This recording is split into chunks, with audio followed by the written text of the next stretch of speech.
একটি দর্শক আবুধাবি স্টেডিয়ামে নিজের জুতা নিয়ে নিজে বাড়ি খাচ্ছে। এই দর্শকটা এটা কি জন্য হবে?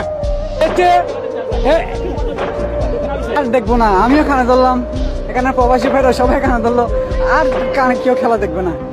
ভাই আজকে অনেক আনন্দ নিয়েছে। আমরা এখান থেকে না, আমরা দুবাই থেকে আসছি।